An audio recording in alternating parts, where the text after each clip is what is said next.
polygynous environments and how low sex ratios can contribute to that within our community. So these low-income areas can become polygynous environments, and in polygynous environments, violent criminality is known to be higher in them than monogamous ones. So because the men are, a lot of them are practicing polygynous behavior, as in they've got a girl, they got another girl, and they're still pursuing other girls, they're keeping the testosterone levels high. And then in areas where, rank, competition for rank is strong, and in places of poverty where status and rank can be maintained aggressively and violently, and we'll deal with that in the next lecture in 2 weeks, in how the level of violent social competition in our neighborhoods. It keeps those testosterone levels high, because then rank and status, it can be linked to aggression and violence, and that leads to more violence in those environments. And we'll explore that to a deeper extent in 2 weeks. But this brings us now to these deprived communities. They're desperate ecologies, and this has a very powerful effect on a low sex ratio, what we could call it female biased sex ratio. It sharpens and makes more acute a lot of these bad results that I've already talked about. And now, because the Black population is overrepresented in these desperate ecologies, so all those bad outcomes, they're just sharpened and intensified in these poor, deprived communities. And there, unfortunately, are serious health outcomes, particularly for Black women, because of this. So we see increases in HIV and STI infections, because you've got a Black man in the middle who's seeing 4, 5, 6 women, and those women may think they're dealing with one guy, when really this guy is dealing with 5 women, not, just them.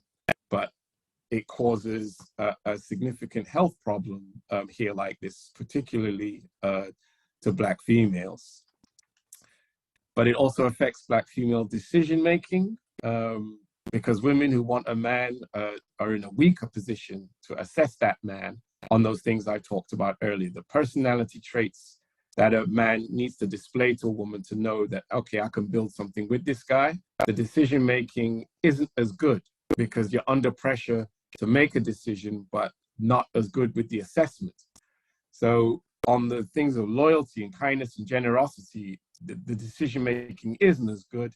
So that's also affecting Black women's ability to acquire a good Black male mate who's going to be more like Russell Wilson and less, like Future. These guys are the guys they want. These are the Black guys who they've avoided criminalization. They don't have those problems. They're educated, they got good jobs, they're doing really well for themselves. And, at least here in Darity and colleagues, his studies, a lot of research actually calls them the marriageable male. So the marriageable Black male is the educated guy, not criminalized, in full-time employment, can take care of himself and someone else.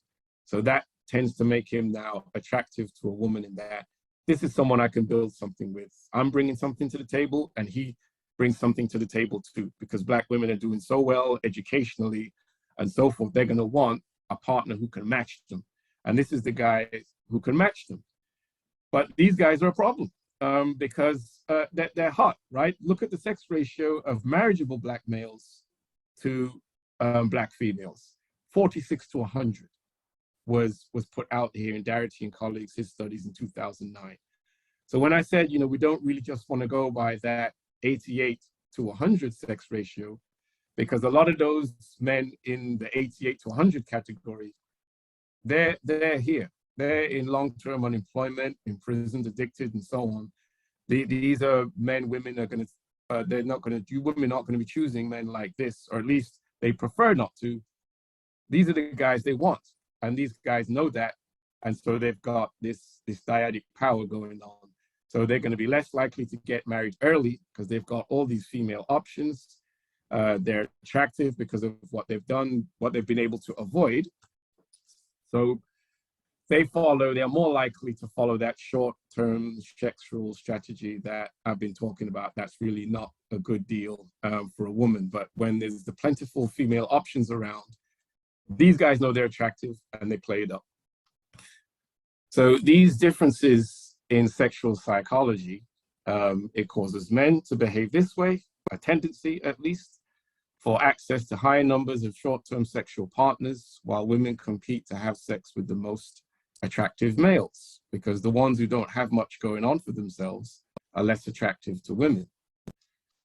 And under these conditions, what we find is an elevation in risky behaviors, especially risky sexual behaviors, and that tends to increase in men and women. All of these consequences here are bad for Black women. So more likely to have sex with men juggling multiple women at the same time, more likely to have had sex with several partners due to the dyadic power of men, giving them more bargaining power, more sexual leverage, causing the women to do more of what a man wants because the men are scarce.